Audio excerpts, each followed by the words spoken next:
चर्चेमध्ये स्वागत करतो आणि निश्चितच सगळ्यात पहिली सुरुवात जी आहे ते विजयी असलेल्या उमेदवारांकडून म्हणजे देवरामजी।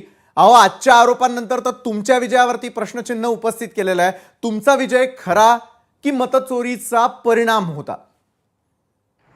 खरं तर काँग्रेस पक्षाला हे नेहमीची सवय आहे, निवडणुकीमध्ये पराभव झालं की त्या पराभवाचं खापर आपल्या संस्थांवर फोडण्याचं काम काँग्रेस पक्ष नेहमी करत आला। बरं, राहुल गांधीजींनी यापूर्वी अनेकदा निवडणूक आयोगावर आरोप केले, निवडणूक आयोगाने वेळेवर त्याचं उत्तर सुद्धा दिलं आणि मधात जेव्हा निवडणूक आयोगाने माननीय राहुल गांधीजींना बोलावलं तेव्हा मात्र त्यांना जाणं सोयीस्करपणे टाळलं।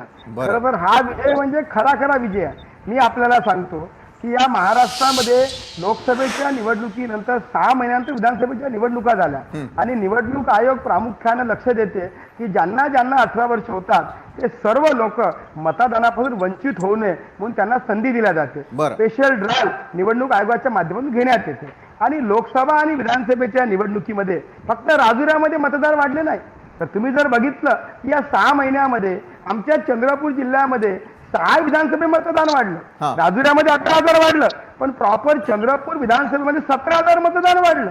आणि मतदान कशामुळे की ज्यांचं वय 18 वर्ष होतं आणि निवडणुकीचा फॉर्म भरेपर्यंत त्या ठिकाणी मतदार नोंदणी करता येते, त्याच्यामुळे जे काही ॲडिशन झालंय ते नॅचरल ग्रोथमध्ये ॲडिशन झालंय। आता जो माननीय राहुल गांधीजी म्हणतात की 6,850 नावं समाविष्ट करण्यात आले, खरं तर मी आपल्याला सांगतो की हा विषय सर्वात पहिलं आम्हीच त्या ठिकाणी उचलला जेव्हा आमच्या लक्षात आलं की काही लोक त्या ठिकाणी चुकीच्या पद्धतीने मताची नोंदणी करत आहेत।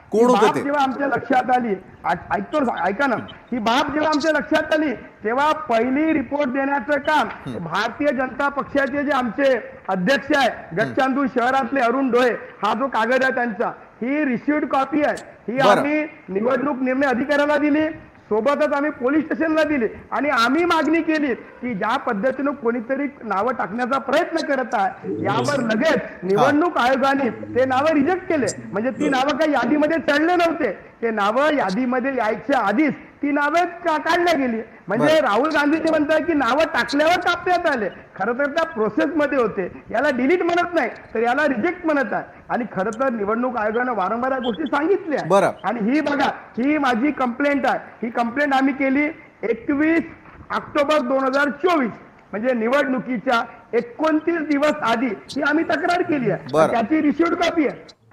त्याच्यामुळे या आरोपामध्ये काही तथ्य नाही आहे। खरं तर हा विजय म्हणजे जनतेने जे आम्हाला निवडून दिलं, परंतु नेहमी मात्र काँग्रेस पक्ष ज्या ठिकाणी जिंकतात तेव्हा त्या ठिकाणी सर्व संस्था व्यवस्थित काम करतात, पण काँग्रेसचा पराभव झाला की मग मात्र काँग्रेसला नेहमी त्या ठिकाणी त्या संस्थांवर आरोप करण्यात त्यांना धन्यता वाटते। बरोबर आहे, काँग्रेसच्या आरोप जे आहेत ते देवरामजी तुम्हाला मान्य नाही, सुभाषजी त्यांच्या बाजूने मांडतात बाजू। सुभाषजी, अहो, यंत्रणांवरती आज प्रश्नचिन्ह उपस्थित केलं। सुभाषजी